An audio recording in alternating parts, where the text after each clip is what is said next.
आज हम एक नया टॉपिक स्टार्ट करेंगे। हम कोपेन का जलवायु प्रदेशों का वर्गीकरण ऑलरेडी देख चुके हैं, कोपेन्स क्लासिफिकेशन ऑफ क्लाइमेट देख चुके हैं, हमने त्रिवार्ता भी थोड़ा सा डिस्कस किया था। आज हम बात करेंगे थॉर्नवेट और स्टैम्प जो है उसका जो क्लासिफिकेशन है, क्लाइमेटिक क्लासिफिकेशन, उसको देखेंगे। आपके लिए एग्जाम पॉइंट ऑफ व्यू से सबसे इंपॉर्टेंट केवल कोपेन है, तो आप कोपेन को याद करने पे फोकस कीजिएगा। इनको बस थोड़ा सा रफली देख लीजिए ताकि इधर उधर से कोई क्वेश्चन आए इन केस तो आप डील कर सके। ज्यादा फोकस आपको किस पे करना है? कोपेन पे। तो इनकी ज्यादा टेंशन ना ले। अगर इनको करने से आपको कंफ्यूजन क्रिएट हो रहा है तो पहले सिर्फ आप कोपेन के ऊपर फोकस कीजिए, इन सबको बाद में देखिएगा। तो ये जो थॉर्नवेट का क्लाइमेटिक क्लासिफिकेशन है, थॉर्नवेट थे कौन? तो ये यूएस के क्लाइमेटोलॉजिस्ट थे या मौसम वैज्ञानिक थे यूएसए के, और उत्तरी अमेरिका का इन्होंने जलवायु वर्गीकरण दिया था सबसे पहले। तो थॉर्नवेट ने 1931 में केवल नॉर्थ अमेरिका का जो जलवायु प्रदेशों का वर्गीकरण है वो दिया था, वर्ल्ड लेवल का नहीं दिया था। फिर कुछ समय बाद जब उनका नॉर्थ अमेरिका वाला सक्सेसफुल रहा एक्सपेरिमेंट, तो उन्होंने 1933 में वर्ल्ड लेवल का भी क्लाइमेटिक क्लासिफिकेशन दिया, वैश्विक जलवायु का वर्गीकरण दिया। और कोपेन ने जिस तरह से वनस्पति को आधार माना था, वैसे ही थॉर्नवेट ने भी वेजिटेशन को वनस्पति को आधार माना। पर थॉर्नवेट का ये कहना था कि वनस्पति को देखकर वहां की जलवायु पता लगाई जा सकती है, क्योंकि वहां पर वनस्पति जो होती है उसको एक पर्टिकुलर टेम्परेचर, एक निश्चित तापमान की आवश्यकता होती है और निश्चित आर्द्रता या मॉइस्चर की जरूरत होती है। तो उस आर्द्रता और तापमान को यदि देखा जाए तो उसके आधार पर हमें पता लग सकता है कि वहां पर किस तरह की जलवायु परिस्थितियां हैं, और ये पता चलता है इनडायरेक्टली किससे? पेड़ पौधों से, प्लांट से। तो इन्होंने भी कोपेन के जैसे ही प्लांट वगैरह पे ज्यादा फोकस किया था और प्लांट के बेसिस पर टेम्परेचर और रेनफॉल कंडीशंस जो है उनका अनुमान लगाया, और उनके अनुमान के द्वारा उन्होंने बताया वैश्विक स्तर पे जलवायु प्रदेशों का वर्गीकरण। तो इन्होंने जो दो की फीचर्स या इंडेक्सेस यूज किए, तो ये जो थॉर्नवेट है इन्होंने मोस्टली इंडेक्सेस या इंडेक्स जो है या सूचकांक, उनके आधार पर अपने जलवायु प्रदेशों का वर्गीकरण बताया। और 1933 में जब इन्होंने अपना जलवायु प्रदेशों का वर्गीकरण बताया, उस समय इन्होंने दो मेजर इंडेक्स के ऊपर फोकस किया, और वो इंडेक्स जो है उनके नाम है प्रेसिपिटेशन इफेक्टिवनेस इंडेक्स और दूसरा है थर्मल इफेक्टिवनेस इंडेक्स। इसे हिंदी में कहते हैं वर्षण प्रभावितता सूचकांक और तापीय दक्षता सूचकांक। इन दो सूचकांकों पर उन्होंने अपना फोकस रखा 1933 में। अब ये सूचकांक किसके बारे में बताते हैं? तो ये प्रेसिपिटेशन या वर्षण प्रभावितता वाला जो है सूचकांक, ये वर्षा के बारे में जानकारी देता है, और तापीय दक्षता वाला तापमान के बारे में या थर्मल कंडीशंस जो होती है उस स्थान की, उसके बारे में जानकारी देता है। अब ये वर्षण प्रभावितता सूचकांक किस तरह से बताया गया है? तो वर्षण प्रभावितता सूचकांक या प्रेसिपिटेशन इफेक्टिवनेस, इफेक्टिव प्रेसिपिटेशन या इफेक्टिव रेनफॉल, अच्छी वर्षा या प्रभावी वर्षा उसको माना जाता है जो कि वाष्पीकरण की मात्रा से कहीं ज्यादा हो। तो इस सूचकांक में यही देखा गया है कि वर्ष के कौन कौन से महीनों में वाष्पीकरण की तुलना में ज्यादा वर्षा प्राप्त होती है, तो वही वर्षा प्रभावी होगी जो वाष्पीकरण से थोड़ी ज्यादा मात्रा में प्राप्त हो। तो इस आधार पर वाष्पीकरण, वाष्पीकरण और इवेपोरेशन के अलावा इसमें वर्षा की मात्रा, दोनों चीजों को देखा गया है। तो वर्षण प्रभावितता में इन्होंने केवल रेनफॉल को नहीं देखा है, वर्षा के साथ साथ इन्होंने वाष्पीकरण को भी देखा है, जबकि कोपेन ने वाष्पीकरण को कंसिडर नहीं किया था। कोपेन ने मेनली फोकस किया था किसके ऊपर? तापमान, वर्षा और वनस्पति के ऊपर। इन्होंने फोकस किया तापमान के ऊपर और वर्षा के ऊपर तो किया ही किया, वाष्पीकरण के ऊपर भी उन्होंने ध्यान दिया। और जो तापीय दक्षता इन्होंने निकाला सूचकांक या थर्मल इफेक्टिवनेस, उन्होंने ये देखा इसमें कि कब कब महीनों में, वर्ष के कौन कौन से महीनों में फ्रीजिंग पॉइंट से ज्यादा रहता है टेम्परेचर और कब फ्रीजिंग पॉइंट से कम रहता है। तो ये उन्होंने मेनली फोकस किया कि 0 डिग्री सेल्सियस से कब तापमान अधिक रहता है और कब तापमान कम रहता है। तो तापीय दक्षता सूचकांक में उन्होंने बेसिकली ये देखा। तो 1933 में इन्होंने केवल दो ही सूचकांक रखे थे, दो ही इंडेक्सेस रखे थे, और इन दो इंडेक्सेस के बेसिस पर इन्होंने जलवायु प्रदेशों का वर्गीकरण बताया था। पर जो थॉर्नवेट है, साइंटिस्ट थे, तो वो वहां थोड़ी रुक जाते, उनको तो लगा और मैं कुछ खोज कर सकता हूँ, और भी चीजों को देख सकता हूँ डिटेल में। सो उन्होंने अभी और संशोधन किया और जो है अपने क्लाइमेटिक क्लासिफिकेशन को थोड़ा सा और कॉम्प्लिकेटेड बना दिया। 1948 में उन्होंने इन दो इंडेक्सेस के अलावा और भी कई सारे सूचकांक जो है वो लेकर आ गए, 4 मेजर इंडेक्सेस और लेकर आ गए, और उसमें कई सारे इंडेक्सेस है, सूचकांक है, जैसे आर्द्रता सूचकांक, शुष्कता सूचकांक, ग्रीष्म ऋतु में वर्षा का सांद्रण वाला सूचकांक, मतलब concentration of rainfall during summer season, उसका इंडेक्स। इस तरह के 50 इंडेक्स वो लेकर आ गए, 50 नहीं मतलब 4 मेजर लाए और उसमें भी सब कैटेगरीज थी, तो काफी सारे इंडेक्स लेकर आ गए। तो इसीलिए थॉर्नवेट का जो क्लासिफिकेशन है वो कम इसीलिए पढ़ा जाता है क्योंकि उन्होंने इतना कॉम्प्लिकेटेड कर दिया इसको कि लोगों के लिए, आम लोगों के लिए समझना इसको बहुत मुश्किल हो गया। तो 1948 में इन्होंने क्या इंट्रोड्यूस किया, ये दो तो पहले ही कर चुके थे, अब जो नया चीज इन्होंने ऐड ऑन की अपने जलवायु प्रदेशों के वर्गीकरण में, वो मेन की पॉइंट जो उन्होंने ऐड किया वो था संभाव्य वाष्पीकरण की मात्रा। तो इन्होंने संभाव्य वाष्पीकरण की मात्रा या पोटेंशियल इवेपोट्रांसपिरेशन जिसको कहते हैं, उसकी मात्रा को देखा अपने जलवायु प्रदेशों के वर्गीकरण को बताने के लिए।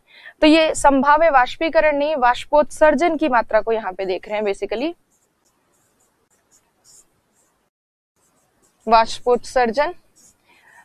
वाष्पोत्सर्जन या ट्रांसपिरेशन कौन करते हैं? प्लांट्स करते हैं। पेड़ पौधे जो है उनकी पत्तियों से पानी जो है वो वाष्पीकृत होता है, उसे कहते हैं इवेपोट्रांस या ट्रांसपिरेशन कहा जाता है उसको, या उत्सर्जन, वाष्प उत्सर्जन कहा जाता है, जिसको मिला देते हैं तो क्या बन जाता है? वाष्पोत्सर्जन। तो बेसिकली अभी तक, इससे पहले वो केवल किस पे फोकस कर रहे थे? वाष्पीकरण पे और वर्षा पर। तो 1933 में थॉर्नवेट फोकस कर रहे थे वाष्पीकरण और वर्षा के ऊपर, इवेपोरेशन और रेनफॉल के ऊपर। अब जो है उन्होंने और कॉम्प्लिकेटेड बना के ये कहा कि केवल वर्षा और वाष्पीकरण से काम नहीं चलेगा, हमें तो ये भी देखना पड़ेगा कि पेड़ पौधे जो है उनकी पत्तियों से कितना वाष्पीकरण होता है, जिसे वाष्पोत्सर्जन कहते हैं, कितना ट्रांसपिरेशन होता है पेड़ पौधों की पत्तियों से, और फिर मिट्टी में नमी कितनी पाई जाती है, और अंत में पेड़ पौधों के पास वाष्पीकरण के बाद, वाष्पोत्सर्जन के बाद, ट्रांसपिरेशन के बाद, इन सब चीजों के बाद पेड़ के पास कितनी नमी बचती है, तो उस आधार पर हम उस क्षेत्र की जलवायु को बता सकते हैं। कितना कॉम्प्लिकेटेड कर दिया उन्होंने। तो वाष्पीकरण, इवेपोरेशन को भी देखा उन्होंने, रेनफॉल को भी देखा उन्होंने, मृदा में जो नमी पाई जाती है उसको भी देखा, और पेड़ पौधे जो अपनी पत्तियों से वाष्पीकरण करते हैं जिसको कहते हैं वाष्पोत्सर्जन, उसको भी देखा उन्होंने। तो इंग्लिश में अगर बात करें, उन्होंने रेनफॉल देखा, इवेपोरेशन देखा, उन्होंने उसके साथ साथ कंसिडर किया इवेपोट्रांसपिरेशन या जस्ट ट्रांसपिरेशन हम कह सकते हैं, सॉइल का मॉइस्चर भी इन्होंने कंसिडर किया। हालांकि बहुत अच्छे साइंटिस्ट थे, उन्होंने काफी डिटेल में स्टडी की इन सब चीजों की, और साइंटिफिक लेवल पे अगर देखा जाए तो इनके जलवायु प्रदेश की वर्गीकरण की काफी सराहना भी होती है, पर आम लोगों के लिए इसको समझना थोड़ा सा मुश्किल हो जाता है, तो इसीलिए काफी कॉम्प्लिकेटेड कर दिया इन्होंने। तो ये नई चीज और लेकर आ गए इस दौरान, 1948 के दौरान। और ये जो है कई बार कुछ एक यूपीएससी वगैरह और इस तरह के जो डिफिकल्ट होते हैं एग्जाम्स, उनमें जनरली पूछा जाता है कि ऐसे कौन से वैज्ञानिक रहे हैं जिन्होंने वाटर बजट या जल बजट जो है उसके बारे में भी अपने जलवायु प्रदेशों के वर्गीकरण के दौरान बताया है। तो वाटर बजट के बारे में भी प्रेजेंट करते हैं या वाटर बजट को भी कंसिडर करते हैं कौन? थॉर्नवेट। सो ये आपको बस ये ध्यान रखना है कि वाटर बजट के बारे में भी इन्होंने सोचा था इस बारे में। जल बजट, सॉइल मॉइस्चर, मृदा की नमी को भी इन्होंने कंसिडर किया था, तो ये भी आपको ध्यान रखना है। और उसके साथ साथ पेड़ों को नमी की आवश्यकता होती है ग्रो होने के लिए, वृद्धि होने के लिए, और पेड़ों के पास नमी वही बचती है जो वाष्पीकरण, वाष्पोत्सर्जन और इन सब चीजों के बाद एंड में बचती है, वही पेड़ पौधों को उपलब्ध होती है।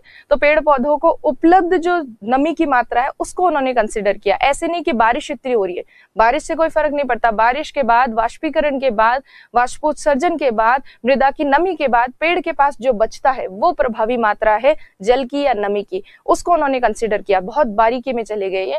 तो खैर, आपसे कभी कहीं पूछा जाए कि कौन से जलवायु वैज्ञानिक है जिन्होंने वाटर बजट, जल बजट, मृदा की नमी और इन सब चीजों के बारे में जानकारी दी, तो वो कौन है? थॉर्नवेट है।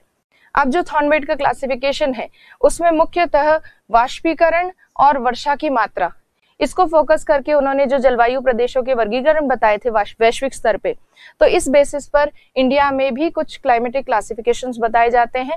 पर वो समझने से पहले इन्होंने जो इंडेक्स दिए हैं, सूचकांक, उन इंडेक्सेस की हमें जानकारी होनी चाहिए, क्योंकि उन्हीं इंडेक्सेस के बेसिस पे हम जो है समझाने वाले हैं इनके जलवायु प्रदेशों को। तो उन इंडेक्सेस को देख लेते हैं। तो देखिए, थॉर्नवेट के जो इंडेक्सेस हैं उसमें इन्होंने मेनली 3 चीजों पे फोकस किया है। इंडेक्स तो जो 2 हैं सूचकांक, एक तो पीई इंडेक्स मतलब प्रेसिपिटेशन इफेक्टिवनेस इंडेक्स, इसे कहते हैं वर्षण प्रभावितता सूचकांक, जो कि वर्षा के बारे में और वाष्पीकरण के बारे में बताता है, इवेपोरेशन एंड रेनफॉल। दूसरा है टीई इंडेक्स, जो है थर्मल एफिशिएंसी इंडेक्स, तापीय दक्षता सूचकांक। इससे हमें पता चलता है किसी भी स्थान की तापमान परिस्थितियों का। इन दो इंडेक्स सूचकांक के अलावा इन्होंने मौसम का वार्षिक जो वर्षा का वितरण होता है उसको भी देखा है, या मौसमी वर्षा के वितरण को देखा है, जिसमें कौन से सीजन में वर्षा ज्यादा हो रही है, कौन से सीजन में वर्षा कम हो रही है, इसके बारे में भी इन्होंने बताया है। तो वर्षा के आधार पर इन्होंने जो लेटर्स यूज किए इंग्लिश के, वो है ए, बी, सी, डी और ई। और जो तापमान है उसके लिए जो इन्होंने यूज किए हैं वो एक एक्स्ट्रा किया है, ए, बी, सी, डी, ई के अलावा एफ भी यूज किया है। और इनमें तापमान वाले में खास बात क्या है, इन्होंने ऊपर एक ऐसा बार लगाया। तो आपको याद रखना है कि थॉर्नवेट ने तापमान को दर्शाने के लिए ए, बी, सी, डी के ऊपर क्या लगाया, एक बार लगाया, एक कॉमा जैसा लगाया। तो इसमें ये सब में कॉमा ऐसा लगा रहेगा। और ये जो इन्होंने लास्ट में सीजनल डिस्ट्रीब्यूशन ऑफ रेनफॉल बताया, रेनफॉल का वर्षा का मौसमी वितरण, इसमें जो इन्होंने शॉर्ट स्मॉल आर यूज किया है, स्मॉल आर जहां पे उपयोग में लिया है उसका मतलब है कि पूरे साल हर महीने वर्षा अच्छी खासी रहती है, पूरे साल भर वर्षा की कमी कभी नहीं होती। तो रेनफॉल अच्छी खासी जहां पर हो रही है पूरे साल, होल ईयर, उसके लिए यूज होता है आर, पूरे साल अच्छी वर्षा, हर मौसम में अच्छी वर्षा। उसके अलावा जो इन्होंने स्मॉल एस यूज किया है, स्मॉल एस वही कोपेन के जैसे ही, जैसे समर ड्राई होता है वैसे ही इन्होंने स्मॉल एस का यूज किया है समर ड्राई के लिए। इसका मतलब ऐसे क्षेत्र जहां पे गर्मियां शुष्क होती है, ग्रीष्म ऋतु शुष्क होती है, उसके लिए स्मॉल एस यूज होता है, जैसा कोपेन में था एग्जैक्टली वैसा ही, समर ड्राई। इसी तरह से इन्होंने स्मॉल डब्ल्यू यूज किया है विंटर ड्राई के लिए, जहां पर शीत ऋतु शुष्क होती है, विंटर ड्राई, विंटर ड्राई। इसी तरह से इन्होंने एक लास्ट जो लेटर और यूज किया है डी। डी का मतलब है कि पूरे वर्ष हर एक मौसम में पानी की या वर्षा की कमी रहती है। रेनफॉल डेफिसिट जो क्षेत्र होते हैं, रेनफॉल डेफिसिट या डेफिशिएंट रीजन्स, रेनफॉल डेफिशिएंट, इसका मतलब है पूरे वर्ष भर जहां पर वर्षा की कमी रहती है उसके लिए यूज हो सकता है डी। इसका मतलब मरुस्थल वगैरह जो है जहां बहुत पानी की कमी रहती है हर सीजन में, उसके लिए स्मॉल डी यूज किया जा सकता है। तो इन्होंने थॉर्नवेट में जो अपने जलवायु प्रदेशों का नामकरण किया है, इन्होंने नामकरण में 3 लेटर्स का यूज किया है। 2 तो अंग्रेजी भाषा के कैपिटल लेटर है और एक अंग्रेजी भाषा का स्मॉल लेटर है। और 2 कैपिटल लेटर जो है उन दोनों में अंतर स्पष्ट हो, इसीलिए उन्होंने जो तापमान वाला यूज किया है लेटर, उसके ऊपर क्या लगाया है, एक बार लगाया है। अब जो इनका क्लाइमेटिक क्लासिफिकेशन होता है उसमें जनरली क्या होता है, 3 लेटर यूज हो सकते हैं। जैसे ए, ये जो पहला यूज होता है लेटर, ये किसके बारे में बताता है, वर्षा के बारे में, रेनफॉल के बारे में। दूसरा जो लेटर वो यूज करते हैं वो है ए बार। तो ये जो दूसरा लेटर है किसी भी जलवायु प्रदेश के वर्गीकरण में, ये बताता है तापमान परिस्थितियों के बारे में, टेम्परेचर के बारे में। और तीसरा जो लेटर है, इनमें से कोई भी एक यूज किया जाता है। जैसे सपोज उदाहरण के तौर पर हम यहाँ स्मॉल आर यूज कर ले, तो ये क्या बताता है, स्मॉल आर ये बताता है कि कौन से मौसम में वर्षा की स्थिति कैसी है, मौसम में वर्षा की स्थिति, रेनफॉल कंडीशंस इन पर्टिकुलर सीजन। तो थॉर्नवेट का अगर कोई जलवायु प्रदेश है जिसमें ए बार आर लिखा है, तो इसका मतलब इसमें पहला लेटर ए बताता है वर्षा, दूसरा लेटर जो ए बार है ये बताता है तापमान, तीसरा लेटर जो है वर्षा कौन से महीने में प्राप्त हो रही है या किसमें कम है किसमें ज्यादा, उस मौसमी वितरण के बारे में तीसरा लेटर उपयोग में लिया जाता है। अभी तक जो आपने कोपेन वगैरह देखा उसमें कोई भी अंग्रेजी भाषा के लेटर के ऊपर, शब्द के अक्षर के ऊपर कोई बार वगैरह, कोई कॉमा वगैरह नहीं लगा हुआ था। तो कहीं पे भी ये बार वाला आ जाए, वो देखते ही आप समझ जाना कि थॉर्नवेट ने की होगी इतनी पंचायती, बाकी कोपेन ने और त्रिवार्था वगैरह ने इतना डिटेल में नहीं बताया। तो ये आपको समझ में आ गया होगा। तो ये जो थॉर्नवेट के क्लाइमेटिक क्लासिफिकेशन है, इसमें कितने लेटर्स आते हैं, जनरली हर जलवायु प्रदेश के लिए 3 लेटर्स यूज में लिए जाते हैं। कोपेन में आपने देखा 3 भी होते हैं, किसी में 2 भी होते हैं, किसी में 4 भी होते हैं, पर इसके तो फिक्स्ड है। थॉर्नवेट के मोस्टली इनके 3 लेटर्स इन्होंने यूज किए, 1-2 जगह एक आध लेटर भी यूज किए, बट ज्यादातर इन्होंने इन 3 लेटर से दर्शाया है किसी भी क्षेत्र की जलवायु को। अब ये ए बार और आर, इसमें जो इंडेक्स के अंतर्गत उन्होंने एक पर्टिकुलर नंबर बताया है, वो नंबर क्या है वो भी अब हम देखेंगे। तो देखिए, आर्द्रता के बारे में बताने के लिए इन्होंने थॉर्नवेट ने एक पूरा आर्द्रता का इंडेक्स बनाया है। उस इंडेक्स में उन्होंने कुछ नंबर्स यूज किए, और वो नंबर्स जो है वो बहुत सिंपल है याद करना।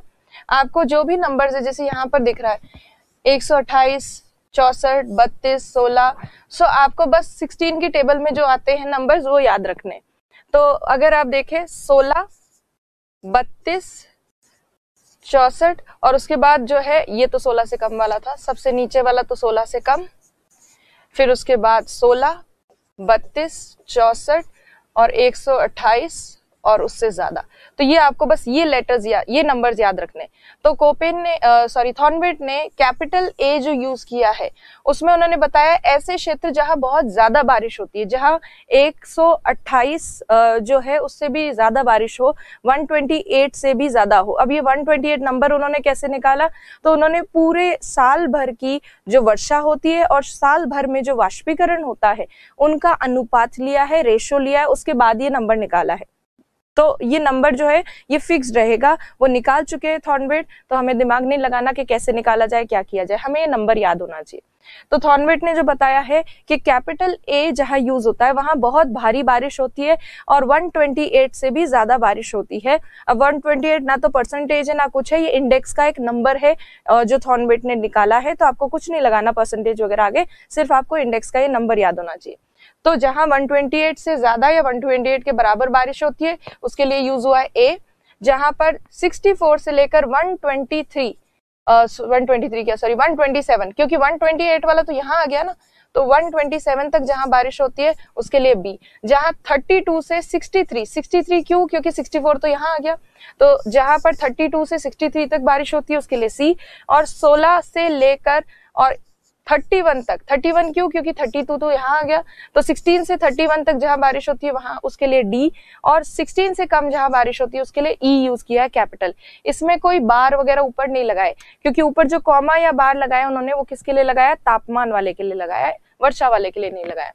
तो ए से ई तक जब हम आते हैं तो अधिक आर्द्रता वाला क्षेत्र, वेट और पर ह्यूमिड रीजन, आर्द्र रीजन, मतलब ये तो वेरी ह्यूमिड, ये सब ह्यूमिड, ये सेमी एरिड और ये एरिड। हिंदी में अगर देखें ये अधिक आर्द्र, ये उप आर्द्र, ये अर्ध शुष्क और ये शुष्क। इसी प्रकार इनमें पाई जाने वाली वनस्पति भी चेंज होती जाती है। वर्षा ज्यादा होगी तो सदाबहार वनस्पति, और धीरे धीरे फिर आ जाते किसकी तरफ, मरुद्भिद की तरफ। तो जहां ज्यादा बारिश वहां वर्षा वन, जहां सामान्य बारिश वहां नॉर्मल वन, और जहां पर उपाद्र कंडीशन सब ह्यूमिड रीजन वहां पतझड़ वन, और जहां पर अर्ध शुष्क परिस्थितियां वहां झाड़ियां, घास के मैदान या फिर कांटेदार वनस्पति, और जहां सबसे शुष्क परिस्थितियां वहां पर मरुद्भिद वनस्पति पाई जाती है। तो ये सारी चीजें जो है ये इंडेक्स याद करना बहुत ही आसान है, सिर्फ आपको 16, 32, 64 और 128 ये याद रखना है, बहुत सिंपल है। ये इंडेक्स है और इसमें ह्यूमिड से, वेरी ह्यूमिड से लेकर शुष्क या एरिड रीजन तक इन्होंने क्लासिफाई किया है थॉर्नवेट ने। अब जो इन्होंने small R, small S, small W use किए, ये अभी मैंने बताया कि स्मॉल आर जहां यूज होता है उसका मतलब है प्रत्येक मौसम में पर्याप्त वर्षा, मतलब sufficient rainfall, adequate rainfall in all seasons. Small S यहाँ यूज किया है जहां पर भी स्मॉल एस का मतलब है समर में रेनफॉल डेफिसिट, मतलब वर्षा की कमी ग्रीष्म ऋतु में, ग्रीष्म काल में वर्षा की कमी। स्मॉल डब्ल्यू मतलब विंटर ड्राई, विंटर में कमी बारिश की, रेनफॉल डेफिशिएंट इन विंटर, शीतकाल में वर्षा की कमी, वही कोपेन जैसा है, winter dry, summer dry. Small D जहां यूज किया है उसका मतलब है rainfall deficient in all season, प्रत्येक मौसम में वर्षा की कमी। तो ये आपको याद रखने, A B C D E R S W D, तो ये लेटर्स हो गए। एक और अब जो इन्होंने इंडेक्स या सूचकांक यूज किया है वो तापमान को दर्शाने के लिए यूज किया है, तो वो इंडेक्स भी हम देख लेते हैं। तो तापमान का ये जो इंडेक्स है, सिर्फ उसमें और इसमें ये फर्क है कि इस इंडेक्स में एक लेटर एक्स्ट्रा यूज हुआ है, ए बी सी डी ई के बाद एफ भी यूज हुआ है। सिर्फ इतना याद रखना है, बाकी नंबर्स एग्जैक्टली वही सेम है, 128, 64, 32, 16। अब ये 16 से जो कम है उसमें इन्होंने 1 से 15 मतलब 16 से कम, और ये 0 डिग्री या 0 डिग्री से कम। तो ये इन्होंने इसमें बताया है 0 डिग्री नहीं, 0 से कम। तो ये जो ABCD है इसमें टेम्परेचर कंडीशंस बताई हैं। जहां सबसे ज्यादा तापमान है उसका जो नंबर है वो क्या है, 128। ज्यादा तापमान वाले क्षेत्र को उष्णकटिबंधीय क्षेत्र या ट्रॉपिकल या मेगाथर्मल कहा है उन्होंने। कम तापमान वाले B वाले क्षेत्र को कहा है समशीतोष्ण या सब ट्रॉपिकल, या इसको मीजोथर्मल भी कहते हैं। फिर C बार वाला जो लेटर है वो यूज किया है टेम्परेट के लिए, शीतोष्ण के लिए। D यूज किया है टैगा के लिए, और E यूज किया टुंड्रा के लिए। टैगा कहाँ पर होता है, टैगा वन साइबेरिया का जो मैदानी क्षेत्र होता है वहां पे पाए जाते हैं। तो टैगा तुंद्रा से या पोलर रीजन से ठीक पहले वाला क्षेत्र होता है। तो टैगा मतलब ध्रुवीय क्षेत्र से थोड़ा कम ठंडा, और टुंड्रा मतलब ध्रुवीय क्षेत्र जितना ठंडा। और F का मतलब है फ्रिजिड जोन, मतलब हिम आच्छादित क्षेत्र जहां बर्फ जमी हुई रहती है पूरे साल भर, वो क्षेत्र। तो उसके लिए उन्होंने 0 लेटर यूज किया। तो है वही का वही सेम 128, 64, 32, 16, और 16 से कम को यहाँ डिफाइन किया गया है कि 16 से कम का मतलब है 1 से 15 तक, तो यहाँ, और 0 वाला यहाँ पर। तो ये इन्होंने तापमान के आधार पर सूचकांक बताया है। इसके नंबर याद करना बहुत आसान है। अब हम जो एक एक तापमान है, एक एक जलवायु प्रदेश है थॉर्नवेट के आधार पर, उसको देखेंगे भारत के मैप पर। और इजी है, अगर करना चाहें ढंग से उसको समझ के कोशिश करें तो हो सकता है। और ज्यादा कंफ्यूजन हो रहा हो तो आपको मेनली फोकस करना है किसके ऊपर, कोपेन के ऊपर। अब आप देखिए भारत में ये 12 जलवायु प्रदेश बताए हैं थॉर्नवेट ने, 12 क्लाइमेटिक रीजन्स। कोपेन का अगर आपको याद हो तो कोपेन ने कितने बताए थे, 8 बताए थे। त्रिवार्था ने जो है लगभग 9 बताए। और स्टाम्प जो अभी हम पढ़ेंगे, स्टाम्प ने 11 जलवायु प्रदेश बताए भारत में, और थॉर्नवेट ने कितने बताए, 12। सबसे कॉम्प्लिकेटेड जो क्लाइमेटिक क्लासिफिकेशन है वो थॉर्नवेट का ही है। तो थॉर्नवेट ने 12 बताए हैं जलवायु प्रदेश भारत में। अब ये जो 12 जलवायु प्रदेश है इसमें आप सबको देखेंगे, हर एक जलवायु प्रदेश को, तो उसमें 3 लेटर यूज हो रहे हैं मोस्टली 3 लेटर्स। इनमें एक एक हुआ है बट मोस्टली 3 लेटर यूज हो रहे हैं। इन 3 लेटर्स में इन्होंने जो सबसे पहला लेटर यूज किया, ये किसके लिए, वर्षा के लिए, ये किसके लिए, तापमान के लिए, ये किसके लिए, मौसमी वर्षा के मौसम, कौन से मौसम में बारिश हो रही है उसके लिए। तो इस सबसे पहले प्रदेश को अगर हम समझने की कोशिश करें, अभी अभी हमने इंडेक्स किया था, आपको इंडेक्स के नंबर याद होंगे। तो यहाँ ये ए जो नंबर है, ये ए जो लेटर है, ए का मतलब होता है कि प्रेसिपिटेशन इंडेक्स, प्रेसिपिटेशन मतलब वर्षा सूचकांक। प्रेसिपिटेशन इंडेक्स या वर्षा प्रभाविता सूचकांक का नंबर कितना होगा, 128 या उससे ज्यादा। ये ए बार का मतलब क्या है, तापीय दक्षता, टीई जो इंडेक्स है उसका नंबर कितना होगा, 128 से ज्यादा। और आर का मतलब क्या है, आर का मतलब है पूरे साल वर्षा होती है कि, और पूरे साल भर वर्षा की कमी रहती नहीं है कहीं पे भी किसी भी सीजन में, तो होल ईयर रेनफॉल हो रही है। तो ये सूचकांक के नंबर हमें रटने की जरूरत नहीं, अपने आप ध्यान आ जाते हैं। फिर इसमें अगर हम ट्राई करें तो ये बी जो यूज हुआ है ये पीई इंडेक्स के लिए यूज हुआ है, और पीई इंडेक्स में बी में मतलब कितना होगा नंबर, 64 होगा। तो यहाँ पर 64 नंबर होगा सूचकांक का। इसका अर्थ ये हुआ 64 से 127 तक यहाँ जो है वर्षा की स्थिति देखने को मिलती है। पीई इंडेक्स का तो ये हो गया। और ए नंबर, ए बार है तो ए बार का क्या होता है, 128, 128 या उससे अधिक। और डब्ल्यू का मतलब क्या होता है, विंटर ड्राई। विंटर ड्राई का मतलब है कि सर्दियों में बारिश नहीं होती, गर्मियों में होती है। तो इस तरह से हर एक आप जलवायु प्रदेश का ए बी सी डी जो भी लिखा हुआ है उसके आधार पर उसका क्लासिफिकेशन सिंपली समझ सकते हैं, और उसका जो सूचकांक का नंबर है वो भी आसानी से बता सकते हैं, कुछ ज्यादा डिफिकल्ट नहीं है। तो अगर हम एक एक को देखें जलवायु प्रदेश को, सबसे पहले हम बात करते हैं AAR। AAR जलवायु प्रदेश को यदि देखेंगे, ए जो सूचकांक में लिखा, ए जो लिखा हुआ है यहाँ पर जलवायु प्रदेश के नाम में, इसका मतलब है पीई। पीई इंडेक्स जो है, एक ए दर्शाता है किसको, पीई इंडेक्स को, और ए बार दर्शाता है किसको, टीई इंडेक्स को। दोनों ही पीई और टीई इंडेक्स मतलब तापीय दक्षता और वर्षण प्रभाविता, दोनों इंडेक्सेस का नंबर इसमें क्या है, 128 या उससे ज्यादा, क्योंकि दोनों में ए यूज हुआ है। तो 128 या उससे ज्यादा वाला है ये। और आर का मतलब है पूरे साल बारिश हो रही है। तो अब अगर इस जलवायु प्रदेश का नाम देखें, इस जलवायु प्रदेश का नाम है उष्णकटिबंधीय अधिक आर्द्र जलवायु, वेरी ह्यूमिड या पर ह्यूमिड भी लिख सकते हैं इसको, पर ह्यूमिड क्लाइमेट। और यहाँ पर दोनों ही चीजें, तापमान भी अधिक है और वर्षा की मात्रा भी अधिक है। और यहाँ पूरे साल भर अच्छी खासी वर्षा होती है, पूरे साल भर ठीक ठाक बारिश होती है। और यहाँ इसमें सम्मिलित है भारत के कुछ एक क्षेत्र, जैसे ये पश्चिमी तटवर्ती क्षेत्र, ये वेस्टर्न कोस्टल रीजन, उसके अलावा मेघालय, त्रिपुरा और मिजोरम, ये वाला जो क्षेत्र है मेघालय, त्रिपुरा और मिजोरम, यहाँ पर ये जलवायु प्रदेश जो है ये विस्तृत है। ये और इसी जलवायु प्रदेश में हम अंडमान निकोबार द्वीप समूह वगैरह भी इसमें ही ऐड कर सकते हैं, क्योंकि वहां पे भी काफी भारी अच्छी खासी बारिश होती है, तो अंडमान निकोबार भी इसमें ऐड किया जा सकता है। तो ये है पहला जलवायु प्रदेश जो 12 है क्लाइमेटिक रीजन्स उसमें से। दूसरा जलवायु प्रदेश देखिए, इसका नाम है BAW जलवायु प्रदेश। ये BAW जलवायु प्रदेश में B क्या बताता है आपको, PE इंडेक्स के बारे में बताता है, और A क्या बताता है, A बार, ये आपको TE इंडेक्स के बारे में बताता है। PE इंडेक्स मतलब वृषण प्रभावितता में B का मतलब क्या होगा, 64 से लेकर 127, और A बार का मतलब क्या होगा, अब तो आप समझ चुके होंगे, 128 या उससे ज्यादा। तो यहाँ पर वर्षा की मात्रा थोड़ी सी कम हो जाती है पर तापमान उच्च ही रहता है। तो देखिए वर्षा की मात्रा में थोड़ी सी कमी, तापमान उतना का उतना, बहुत उच्च तापमान, और इसीलिए इस क्षेत्र को कहते हैं उष्णकटिबंधीय आर्द्र जलवायु। इससे पहले जो किया था वो अधिक आर्द्र था, तो इसमें और उसमें क्या फर्क है, सिर्फ अधिक आर्द्र, एक शब्द एक्स्ट्रा जोड़ा गया है, अधिक। तो ये ट्रॉपिकल ह्यूमिड क्लाइमेट है। इस क्लाइमेटिक रीजन में रेनफॉल कंडीशंस जो है वो ठीक ठाक एवरेज होती है, और यहाँ पर ये जो W यूज किया गया है, इस W का मतलब है पूरे साल वर्षा नहीं होती है, विंटर सीजन ड्राई होता है। स्मॉल w का मतलब विंटर ड्राई, शीत ऋतु शुष्क होती है, तो शीतकाल में वर्षा की कमी रहती है यहाँ पर। और ये कहाँ पाया जाता है, तो ये पूर्वी ढाल, पश्चिमी घाट के जो पूर्वी ढाल है वहां पर, और पश्चिम बंगाल वाले क्षेत्र में।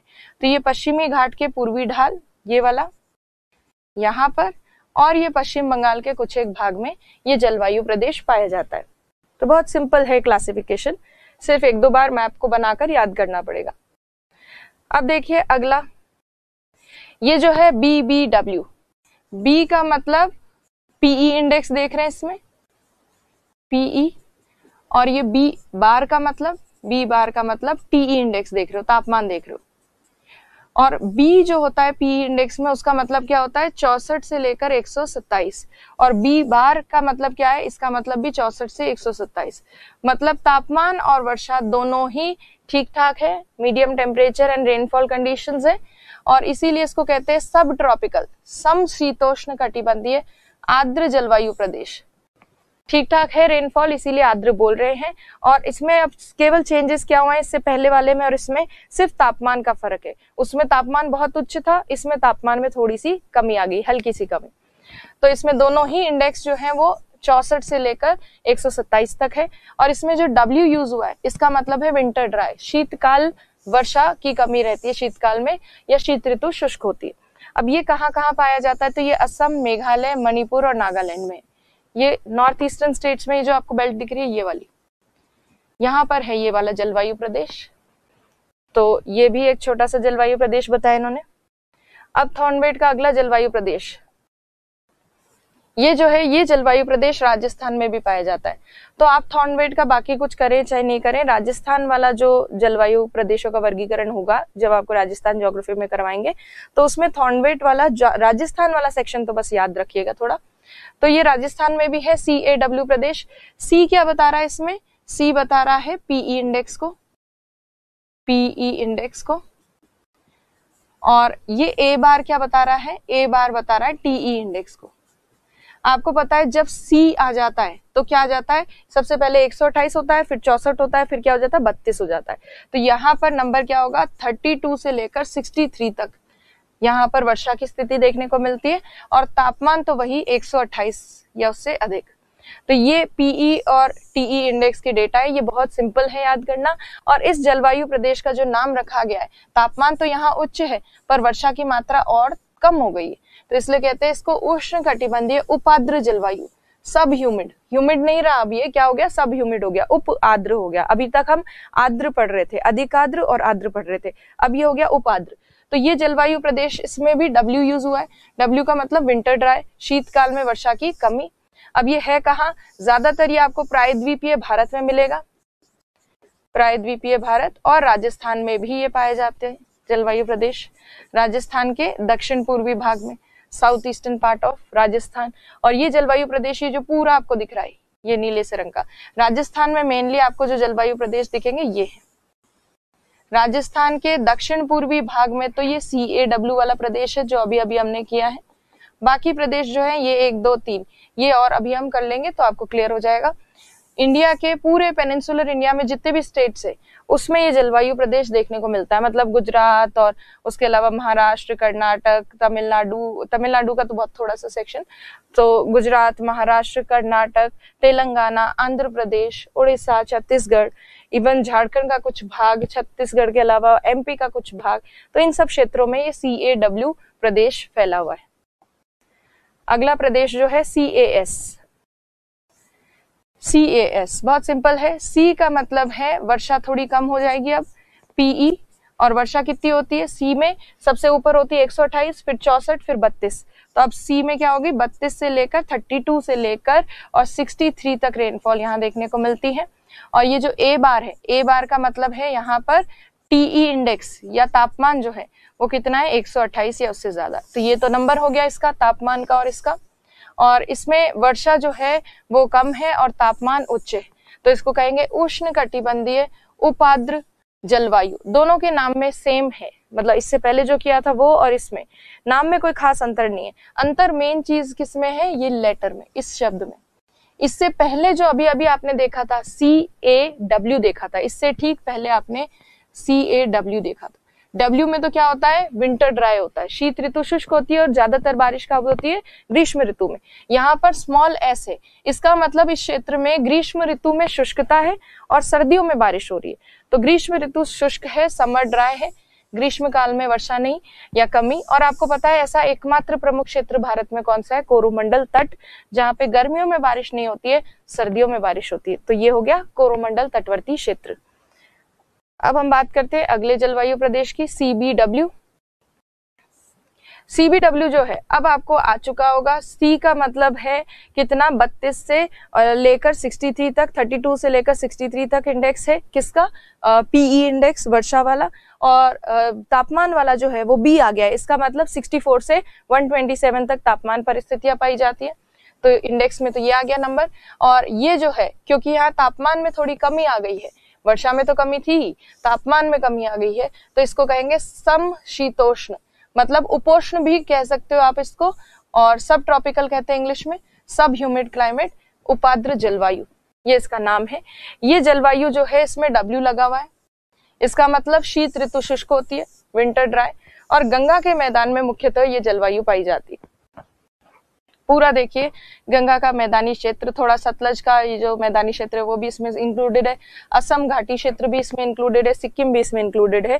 तो यहाँ पर ये वाला क्लाइमेट पाया जाता है, थोड़ा सा तापमान कम हो जाता है और वर्षा ठीक ठाक एवरेज सी रहती है, उपाद्र स्थिति होती है, सब ह्यूमिड कंडीशंस होती है। अब ये नोट करने लायक है कि राजस्थान में ये जलवायु नहीं है, सो राजस्थान में ये नहीं है, राजस्थान में केवल 4 जलवायु है प्रमुख। CAW जो अभी हमने पढ़ी थी यहाँ पे CAW, उसके अलावा राजस्थान में अभी और देखेंगे हम CAW के अलावा और कौन सी अभी देखेंगे। तो अब देखिए DAW, ये DAW जो जलवायु प्रदेश है इसमें अगर आप देखें D किसके लिए यूज हुआ है, PE इंडेक्स के लिए, वर्षण प्रभावितता सूचकांक के लिए। और A से लेकर D तक जब आते हैं वर्षा में कितनी कमी आ जाती है या क्या नंबर हो जाता है, A में था 128, B में था 64, C में था 32 और D में आ जाएगा 16। तो यहाँ जो वर्षा प्राप्त होती है वो 16 से लेकर 31 तक होती है। और A कैपिटल जो यूज हुआ है A बार का मतलब ये तापमान बता रहा है, इसका मतलब तापमान कितना है 128, तो तापमान यहाँ पर उच्च है, वर्षा में बहुत ज्यादा कमी आ जाती है, तो इसीलिए क्षेत्र का नाम है उष्णकटिबंधीय अर्ध शुष्क जलवायु, सेमी एरिड क्लाइमेट। तो ये यहाँ पर इस पे PE और TE इंडेक्स का डेटा ये रहेगा। और यहाँ W यूज हुआ है, इस W का मतलब है यहाँ शीतकाल जो है या शीत ऋतु वो शुष्क होती है, विंटर ड्राई, तो इसीलिए शीतकाल में वर्षा नहीं। और ये मेनली पाई जाती है गुजरात और राजस्थान में। ये वाला जो आपको सेक्शन दिख रहा है गुजरात और राजस्थान में, तो ये राजस्थान की दूसरी प्रमुख जलवायु है। यहाँ राजस्थान के दक्षिण पूर्वी भाग में क्या थी, CAW, और यहाँ पर क्या होगी DAW। DAW। अब जो है DBW, एक और जलवायु प्रदेश। ये DBW में आप देखिए D जहां पे होगा तो D यूज हुआ है PE इंडेक्स के लिए, और PE इंडेक्स में D का मतलब है 16 से 31, 31 तक वर्षा है।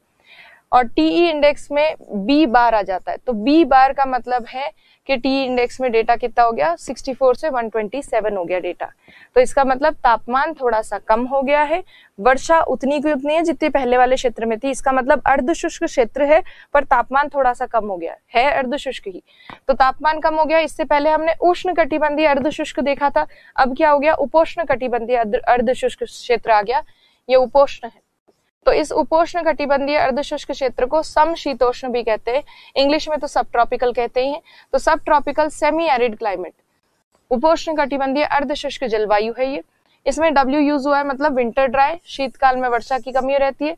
पंजाब, हरियाणा, राजस्थान और प्रायद्वीपीय भारत में ये जो आपको दिख रहा है पंजाब, हरियाणा, राजस्थान और ये प्रायद्वीपीय भारत के आंतरिक भाग में। ये पेनिनसुलर इंडिया के इंटरनल पार्ट में क्यों बना है ये जलवायु प्रदेश, क्योंकि ये वृष्टि छाया क्षेत्र है, वृष्टि छाया क्षेत्र, रेन शैडो रीजन, इसलिए यहाँ पर ये जलवायु प्रदेश बना है रेन शैडो रीजन की वजह से। तो ये दो जगह है इस क्लाइमेटिक रीजन का विस्तार, और राजस्थान में ये पाई जाती है। तो राजस्थान में अब आपने कितनी पढ़ ली, CAW, DAW, DBW। तो ये जलवायु प्रदेश आपने राजस्थान में देखे। तो राजस्थान में आपने जो देखे हैं उनको याद करना बहुत ही आसान है। आपने सबसे दक्षिण पूर्वी राजस्थान वाले भाग में CAW देखा है, उसके बाद DAW, उसके बाद DBW। इसको शॉर्ट में बार तो यूज होगा इस बीच वाले लेटर में, शॉर्ट में इसको आप ऐसे याद रख सकते हैं, काओ दाओ दबाओ, खाओ पियो दबाओ, मतलब काओ दाओ दबाओ। DBW, DAW और CAW ये राजस्थान वाले तो याद ही रखने हैं। और यहाँ पर जो है अभी एक जलवायु प्रदेश और बाकी है राजस्थान का, जहाँ शुष्क परिस्थितियां होती है, एरिड कंडीशंस होती हैं, तो उसको भी अभी हम देखेंगे तो आपको क्लियर हो जाएगा, उसका नाम भी आपको याद होना चाहिए। तो राजस्थान वाला सेक्शन तो याद रखना ही है। इंडिया के 12 के 12 याद ना भी हो तो भी कोई भी एक अगर लेटर उठा के आपको पूछ लिया जाए तो आप एग्जाम में 2 नंबर में आप ब्लैंक नहीं छोड़ के आएंगे, क्योंकि आपको इंडेक्स के बारे में अब पता चल गया तो आपको थोड़ा सा आइडिया लग जाएगा कि ये उष्ण कटिबंधीय है, शीतोष्ण है या उपोष्ण वाला क्षेत्र है, सब ट्रॉपिकल है, टेम्परेट है, ट्रॉपिकल है, क्या है। ABCD देख के थोड़ा आइडिया लग जाएगा। रेनफॉल कंडीशन भी आप ABCD देख के अंदाजा लगा सकते हैं, उस आधार पर आप बेसिक नाम लगा के लिख के और अंदाजा लगा सकते हैं कि भारत में कहाँ होगा ये जलवायु प्रदेश। तो ये पंजाब, हरियाणा, राजस्थान और पेनिनसुलर इंडिया में। अब अगला DBD। अब इसमें पता चल रहा है D का मतलब है वर्षा में कमी आ चुकी है, 16 से 31 तक वर्षा की स्थिति है। B बार का मतलब है तापमान में भी थोड़ी कमी है, पर तापमान कितना है, 64 से लेकर 127 है। तो इसीलिए उपोष्ण कटिबंधीय स्थिति है, सब ट्रॉपिकल कंडीशंस है और रेनफॉल थोड़ी कम है। तो इसको बोलेंगे समशीतोष्ण, सब ट्रॉपिकल, सेमी एरिड अर्धशुष्क मरुस्थलीय जलवायु। तो ये सब tropical semi arid climatic reason है, और ये सब ट्रॉपिकल सेमी एरिड वाला जो क्लाइमेटिक रीजन है इसमें ये जो D यूज किया है, D यूज करने से इससे पहले वाला DBW और इसमें सिर्फ इतना अंतर है कि DBW में तो W था, विंटर ड्राई था, इसमें DBD यूज हुआ। D का मतलब है कि पूरे साल भर वर्षा की कमी रहती है, किसी एक सीजन में नहीं, पूरे साल भर ही कमी रहती है वर्षा की। तो प्रत्येक मास में वर्षा की कमी रहती है। और ये क्षेत्र जो है ये हमें कहाँ देखने को मिलता है, ये हिमालय के पीछे की तरफ या कुछ एक ऐसा भाग है जम्मू कश्मीर में जहाँ थोड़ी शुष्कता पाई जाती है, क्योंकि पर्वतों के कारण वहां पे थोड़ा सा एक वृष्टि छाया क्षेत्र जैसा बनता है। तो इसीलिए यहाँ पर पूरे साल भर ही बारिश की कमी रहती है और उपोष्ण कटिबंधीय जलवायु रहती है, सब ट्रॉपिकल क्लाइमेट रहता है। तो DBW में और DBD में फर्क इतना है कि DBW में तो शीत ऋतु शुष्क थी, DBD में क्या है, सारी ऋतुएं शुष्क है, all seasons are dry. Mainly ये जम्मू कश्मीर में पाई जाती है जलवायु। अब है EAD में E यूज हुआ है किसके लिए, वर्षा के लिए। E का मतलब है वर्षा 16 से भी कम है, आपने देखा था, हमने वर्षा वाले जो देखे थे लेटर्स ABCDE, ई उसमें लास्ट है, मतलब वर्षा सबसे कम इसमें है इस वाले क्षेत्र में, प्लस TE जो है तापमान यहाँ पर 128 या उससे अधिक है, तो इसका मतलब ये गर्म और शुष्क क्षेत्र है। तो ये कौन सा क्षेत्र हो गया भारत का? उष्णकटिबंधीय मरुस्थलीय जलवायु, ट्रॉपिकल डेजर्ट क्लाइमेट है। और इसमें जो डी लगा है इसका मतलब प्रत्येक मास में डेफिशिएंट है रेनफॉल, मतलब डी का मतलब डेफिशिएंट, वर्षा की कमी है प्रत्येक मास में, प्रत्येक मौसम में, हर सीजन में रेनफॉल की कमी है। और ये प्रदेश कहाँ हो सकता है? मेनली राजस्थान में ही होगा, तो ये पश्चिमी राजस्थान में पाया जाता है। तो अब जो है आपको राजस्थान की जलवायु के चारों नाम पता चल गए हैं, CAW, DAW, DBW और EAD। तो काव, डाव, दबाव, ये तो याद है ही आपको, जैसे बीएड करते हो वैसे EAD। तो वेस्टर्न राजस्थान में EAD।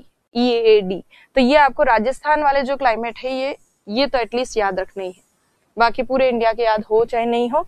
और कौन कौन से जिले में ये पाई जाती है जलवायु परिस्थितियां, वो आप राजस्थान ज्योग्राफी करोगे तो आपको आ जाएगा, सब सर बताएंगे आपको, बट यहाँ पे ब्रीफ इंट्रोडक्शन आपका हो रहा है उससे। अब जो डी प्रदेश है इसमें केवल डी यूज हुआ है, आगे पीछे कुछ यूज नहीं किया उन्होंने। डी जलवायु पाई जाती है, टेगा जलवायु कहते हैं इसको।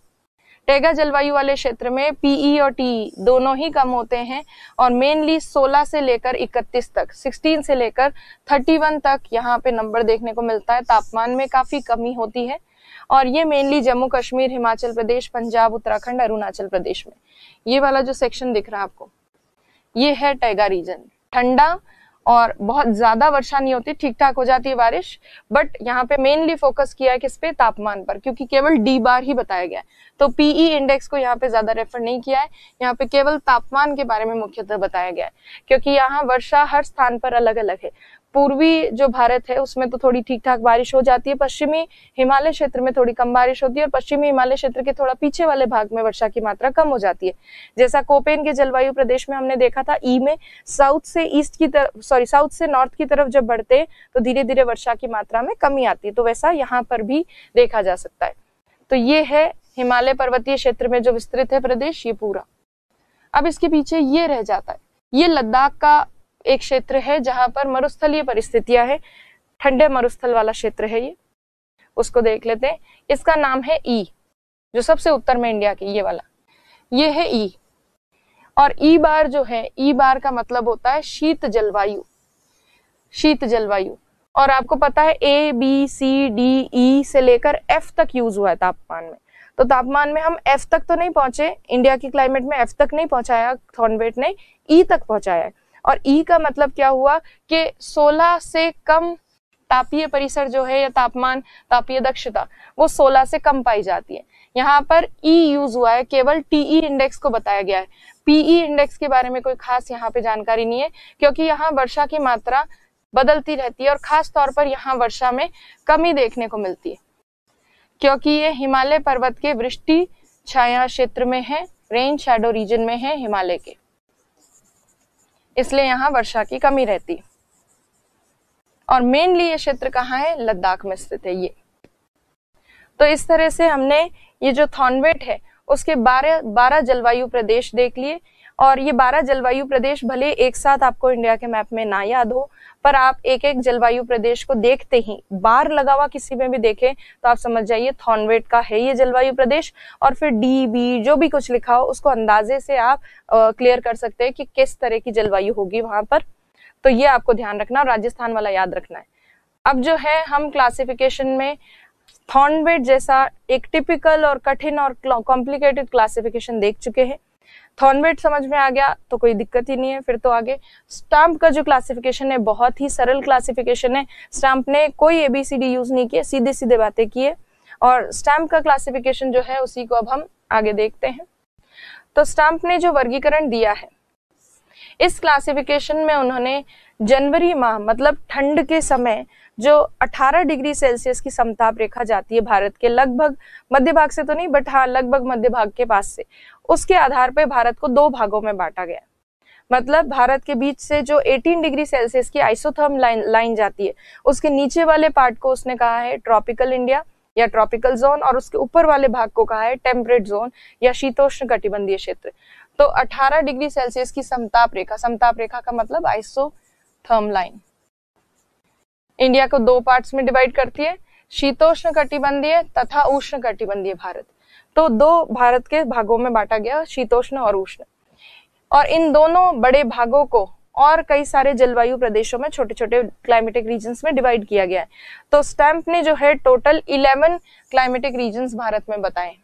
अब वापस अगर याद कर ले तो कोपेन ने बताए थे कितने, 8, त्रिवार्था ने बताए थे 9 के आसपास, और उसके बाद ये जो है क्या कहते हैं स्टाम्प ने बताए हैं 11, और थॉर्नवेट सबसे आगे निकल गए, उन्होंने बताई 12। तो सबसे अच्छा सॉरी त्रिवार्था जो है उसके तो और कम होंगे, त्रिवार्था का सबसे इजी क्लासिफिकेशन है 7 उन्होंने बताए हैं, और कोपेन ने 8 बताए। तो त्रिवार्था का सबसे सरल है और सबसे कॉम्प्लिकेटेड जो है वो थॉर्नवेट का क्लासिफिकेशन है। कोपेन का आपके लिए ज्यादा इंपॉर्टेंट है, तो आपको कोपेन का याद रखना है। स्टैम्प का अभी हम देख रहे हैं, बहुत सिंपल सा है स्टैम्प का, ज्यादा उसमें क्लासिफिकेशन में डिटेल्स नहीं देखनी है। सो अब देखिए स्टैम्प का क्लासिफिकेशन। स्टैम्प ने इंडिया को 18 डिग्री सेल्सियस की समताप रेखा से डिवाइड किया है। ये जो लाल रंग की रेखा दिख रही है ये 18 डिग्री सेल्सियस की समताप रेखा है जनवरी के महीने की। मतलब सर्दियों में 18 डिग्री सेल्सियस आइसोथर्म लाइन जहां से जाती है वहां से इंडिया को डिवाइड किया दो पार्ट्स में। ये ऊपर वाला पूरा इंडिया का पार्ट जो है इसको उन्होंने कहा है टेम्परेट जोन, टेम्परेट या शीतोष्ण कटिबंधीय क्षेत्र।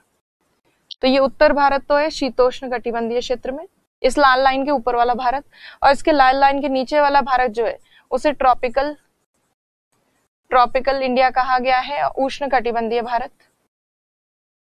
और टेम्परेट इंडिया जो है अंदर की तरफ ऊपर की तरफ उत्तर में, इस टेम्परेट इंडिया वाले क्षेत्र में पाई जाती है महाद्वीपीय जलवायु का प्रभाव रहता है, कॉन्टिनेंटल क्लाइमेटिक कंडीशंस, कॉन्टिनेंटल या महाद्वीपीय। और आपको पता है महाद्वीपीय जलवायु का मतलब क्या होता है, विषमता, तापमान में विषमता, क्योंकि अंदर जल का प्रभाव नहीं रहता, जल का समकारी प्रभाव नहीं रहेगा तो गर्मियां बहुत गर्म होंगी, सर्दियां बहुत ठंडी होंगी।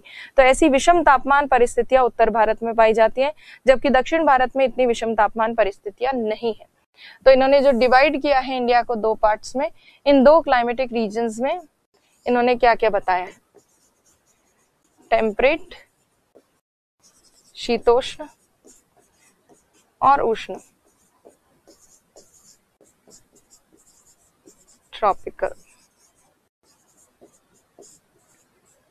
तो शीतोष्ण जलवायु में जो इन्होंने बताया है स्टैम्प ने, उन्होंने बताया है कि इन शीतोष्ण जलवायु वाले क्षेत्रों में विंटर जो होती है, शीत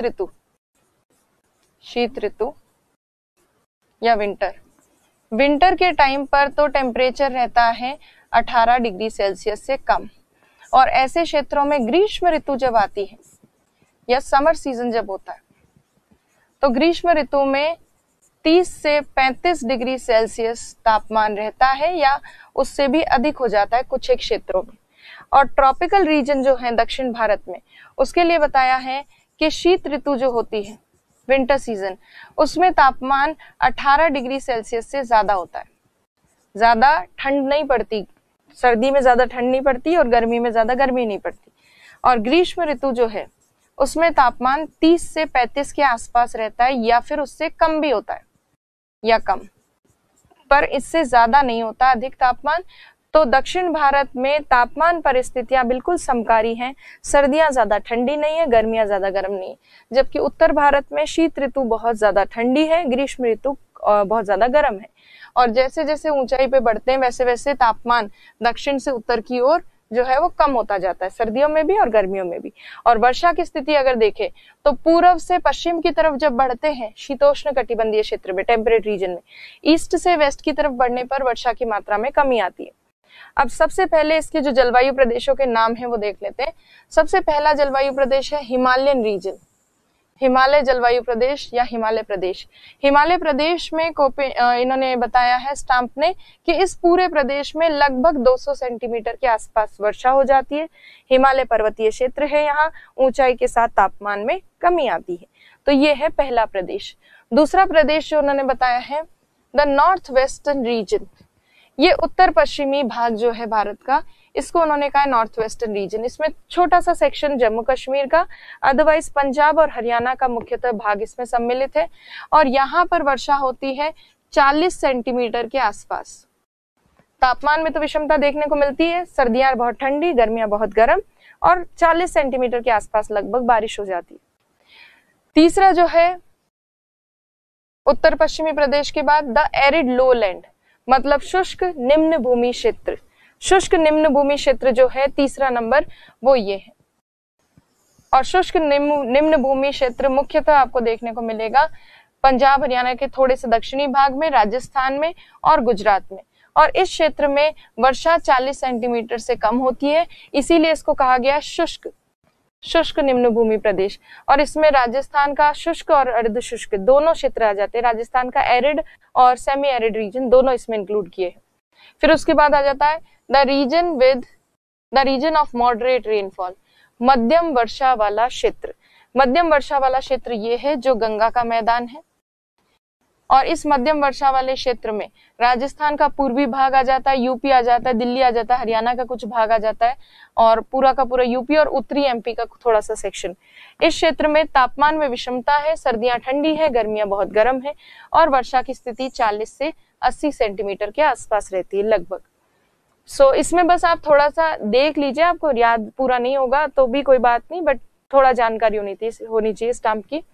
फिर है द ट्रांजिशनल जोन, इसे कहते हैं संक्रमण क्षेत्र। ये संक्रमण क्षेत्र जो है वो ये यहाँ पर आपको दिख रहा होगा। ये संक्रमण क्षेत्र है अधिक वर्षा वाले और कम वर्षा वाले क्षेत्र के बीच में। ट्रांजिशन जोन संक्रमण क्षेत्र है ये मुख्यतः आपको बिहार में दिखेगा। और यहाँ पर वर्षा जो है वो 100 से 150 के आसपास हो रही है, तो एवरेज सी रेनफॉल है। तापमान वही, विषमता है क्योंकि महाद्वीपीय प्रभाव है, कॉन्टिनेंटल इफेक्ट है। अब हमने उत्तर भारत के तो देख लिया, अब दक्षिण भारत के जो जलवायु प्रदेश है वो देखिए। द ट्रॉपिकल जोन में, उष्णकटिबंधीय भारत में, the region of very heavy rainfall, ये जो वेरी हैवी रेनफॉल वाला रीजन है ये आपको यहाँ पे नजर आ रहा है उत्तर पूर्वी भाग में। इसमें सारे नॉर्थ ईस्टर्न स्टेट्स इंक्लूडेड हैं, असम, मेघालय, अरुणाचल प्रदेश, मणिपुर, नागालैंड, मणिपुर, मिजोरम, त्रिपुरा, ये सारे। यहाँ पर 200 सेंटीमीटर से ज्यादा बारिश होती है, इसीलिए इसको क्या कहा गया है, अधिक वर्षा वाला क्षेत्र कहा गया है। और तापमान में वही महाद्वीपीय प्रभाव के कारण थोड़ी विषमता रहती है। फिर है the region of heavy rainfall, भारी वर्षा वाला क्षेत्र। ये तो बहुत भारी वर्षा वाला क्षेत्र था, अधिक वर्षा वाला क्षेत्र, ये भारी वर्षा वाला क्षेत्र, ठीक ठाक एवरेज सी रेनफॉल है। तो इस क्षेत्र में जो है वर्षा की स्थिति यदि आप देखेंगे तो यहाँ 100 से 200 सेंटीमीटर के आसपास वर्षा देखने को मिलती है। अब थोड़ी तापमान में विषमता कम हो जाएगी क्योंकि ये जल के संपर्क में है, तो टेम्परेचर कंडीशन इतनी इंटेंस नहीं है, पर 100 से 200 सेंटीमीटर बारिश है। इसमें क्या क्या सम्मिलित होगा, इसमें छत्तीसगढ़, एमपी का कुछ भाग, झारखंड का कुछ भाग, वेस्ट बंगाल, उसके अलावा यहाँ पर आपको उड़ीसा का कुछ भाग, ये सब राज्य इसमें आपको देखने को मिलेंगे। उसके बाद आ जाता है the region of moderate rainfall, मध्यम वर्षा वाला क्षेत्र। ये तो था अधिक, ये उसके बाद जो है ये तो अत्यधिक वर्षा वाला क्षेत्र था, ये ठीक ठाक अधिक वर्षा वाला क्षेत्र, और ये जो है मध्यम वर्षा वाला क्षेत्र आ गया। इस मध्यम वर्षा वाले क्षेत्र में 50 से 100 सेंटीमीटर बारिश होती है। तापमान तो वही, समकारी जल का प्रभाव थोड़ा रहता है, मॉडरेट इफेक्ट ऑफ सी रहेगा, 50 से 100 सेंटीमीटर रेनफॉल है। उसके बाद जो है कोंकण कोस्ट, कोंकण तट तो अलग से बता ही रखा है। कोंकण तट हमने तटवर्ती मैदान किए थे तब डिस्कस किया था कि कोंकण तट किसको कहते हैं। तो महाराष्ट्र और गोवा का जो बेसिकली तटवर्ती क्षेत्र है वहां ये जलवायु है, और यहाँ इस क्षेत्र में जो वर्षा होती है वो 200 सेंटीमीटर या उससे आसपास या उससे अधिक वर्षा, 200 सेंटीमीटर या उससे अधिक वर्षा यहाँ प्राप्त होती है। फिर उसके बाद आ जाता है मलाबार कोस्ट, और ये जो मलाबार तट है, इस मलाबार तटवर्ती क्षेत्र में काफी भारी बारिश होती है, 250 सेंटीमीटर से भी ज्यादा बारिश होती है। और यहाँ वर्षा का आगमन सबसे पहले होता है, निवर्तन सबसे अंत में होता है। मानसून सबसे पहले आता है यहाँ पर, सबसे लास्ट में यहाँ से जाता है। तो ये मलाबार कोस्ट वाला रीजन है जहाँ पे भारी बारिश होती है, और टेम्परेचर मॉडरेट सा रहेगा, मध्यम सा रहेगा, क्योंकि जल का समकारी प्रभाव है। और लास्ट जो है तमिलनाडु, तमिलनाडु के नाम से ही रखा गया जलवायु प्रदेश का नाम। ये कोरोमंडल तटवर्ती क्षेत्र में पाई जाने वाली जलवायु है और यहाँ पर बारिश जो होती है वो 100 से 150 सेंटीमीटर होती है, पर ये बारिश कब हो रही है? सर्दियों में हो रही है, गर्मियों में नहीं हो रही। और उसके साथ साथ इसमें तमिलनाडु के अलावा थोड़ा सा कर्नाटक का, केरल का और आंध्र प्रदेश का भी कुछ भाग इसमें सम्मिलित है। तो इस तरह से स्टाम्प ने इंडिया को डिवाइड किया है इन पार्ट्स के अंदर। तो आपको बस बेसिक इन सारे क्लाइमेटिक क्लासिफिकेशंस में से सबसे ज्यादा अच्छे से किसको याद करना है? कोपेन को याद करना है। दूसरे जलवायु प्रदेशों की बस जानकारी होना काफी है। और राजस्थान के पॉइंट ऑफ व्यू से जो क्लाइमेटिक क्लासिफिकेशन है, राजस्थान वाला सेक्शन थोड़ा ढंग से याद होना चाहिए। तो ये हमने इसके साथ आज जो है क्लाइमेटिक क्लासिफिकेशन सारे कंप्लीट कर लिए। हमने त्रिवार्था देखा, कोपेन देखा, थॉर्नवेट देखा, स्टाम्प देखा। तो ये मेजर क्लाइमेटिक क्लासिफिकेशन हम देख चुके हैं।